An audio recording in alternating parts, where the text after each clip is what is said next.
was the most toxic person I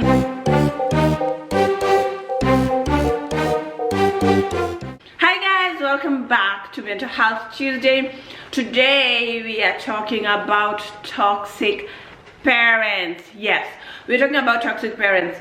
I know a lot of people don't talk about toxic parents. People avoid talking about toxic parents, just like any other mental health disorder or mental health or things that affect mental health. People avoid talking about toxic parents because we were brought up knowing, at least most of us were brought up knowing, the parents are right, whatever they say is right, it's set stone, like a gravestone, and that's it.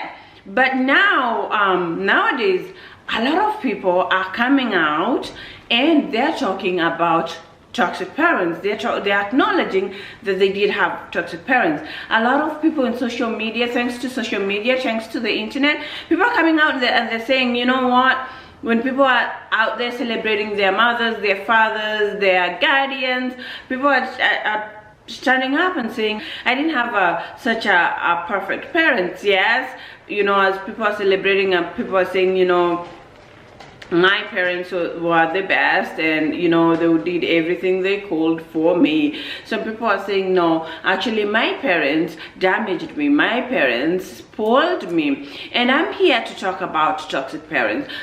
Before I even start talking about the characteristics of toxic parents and how to avoid becoming a toxic parents ourselves, or new parents, or people who are navigating their parenting role, there is no right or wrong way to parent. Parenting is something that it's a trial and error. Every day, every parent will say that, you know, parenting is one of the toughest jobs out there, if not the toughest. Actually, it's one of the toughest jobs because from kid to kid, it can be different. You know, if you have more than one kid, kid A, the firstborn might be the easiest kid or the hardest kid, and then you get another kid who's completely who's completely different from your other kid, or even the same kid, from age to age, from, you know, infancy to toddlerhood to preschool to being a teenager to being a young adult. It can be completely different. The way you parent, it's not like, you know, it's set stone that this is how you're gonna parent that kid from the day they were born until the day, you know, they move out of your house. So there's no way to say that this is how you're supposed to parent and this is a set stone. And if there's somebody out there saying that this is how you're supposed to parent and, you know, that's it, then they're very wrong. They probably are not parents. So that being said, I'm here to talk about characteristics of toxic parents and how to avoid becoming a toxic parent yourself. First of all, the first characteristic of toxic parents is they are self-centered. Parents, when somebody has a kid, most people are, my kid is my number one priority. Most parents, most loving parents will be like, you know, I'm putting my kid first and that's the end of the story. But toxic parents they come first. The needs of their kids don't come first. It's either them or nobody else, and then everybody else comes after them. These parents, they take care of themselves well and they don't mind about their kids. You know, all toxic parents don't have these characteristics like pam pam pam pam, all of them. Some of them might have one characteristic, the other, and then the other. You know, it depends on different parents. It's not like all of them have all these characteristics. The one might have just one characteristic and they're super toxic. One might have all of them, so it depends. The second characteristic is overreaction. Parents who overreact when their kids do something can be toxic. There's an okay reaction, there's a shock, or if a child does something that is out of the norm, there's that time where you can be shocked and react.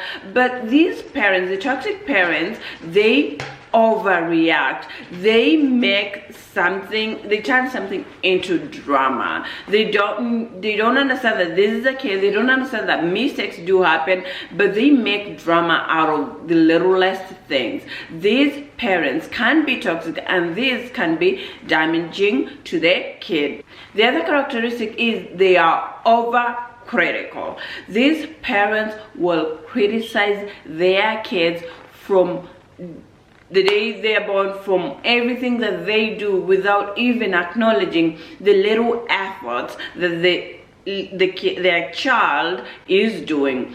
You know, different cultures have different ways of looking at things, and unfortunately some cultures have, you know, overcritical parents, and that's how it's been. And you know, it's people have grown to know that that's okay. People say, like, some Asian cultures, some African cultures, parents can be overcritical. If you bring an A grade, let's say for example, you know, A, B, C, and if you get an A and your A is like a 90, which is an A just right at the 90, the parent will be like, oh, good job.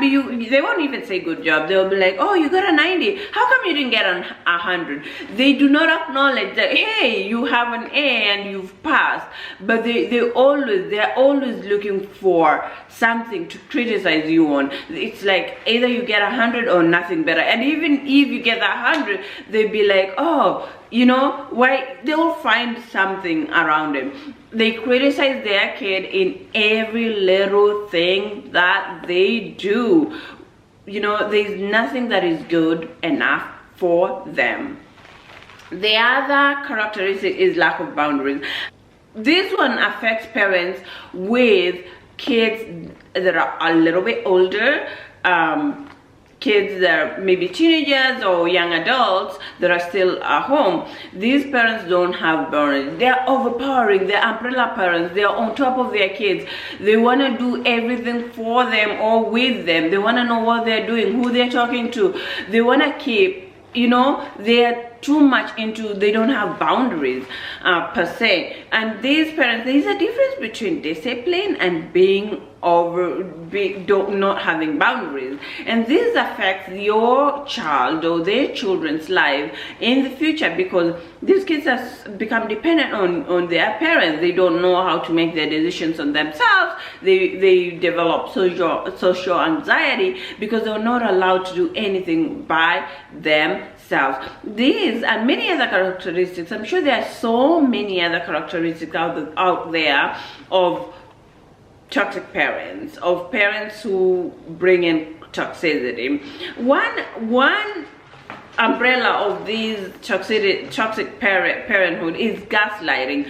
Most toxic parents, toxic people in general, they like gaslighting. It's always your fault. They will do something, but they will make it as if it's your fault, and you'll start questioning yourself. They'll make you feel like, you know, why, you know, it's your fault that you're alive, for instance. It's your fault that they don't have money. It's your fault that ABCD is happening. It's your fault. It's as if you wrote a letter to be born. These parents will always gaslight you.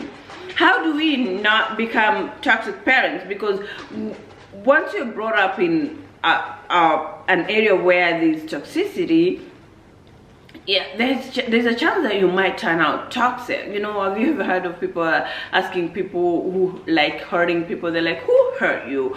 Because they probably were hurt. And you know, that's the same as toxic parents. It's so easy to become toxic if you are brought up in a toxic environment. How do you avoid?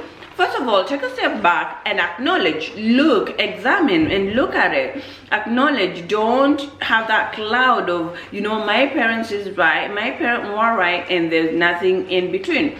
And acknowledge there's, you know, if something happened, did your parent overreact, or did they have a regular reaction? Is it affecting you? Are you thinking back and looking at it like, oh my god, I shouldn't have done that? Was it an overreaction, or was it an acceptable amount of reaction?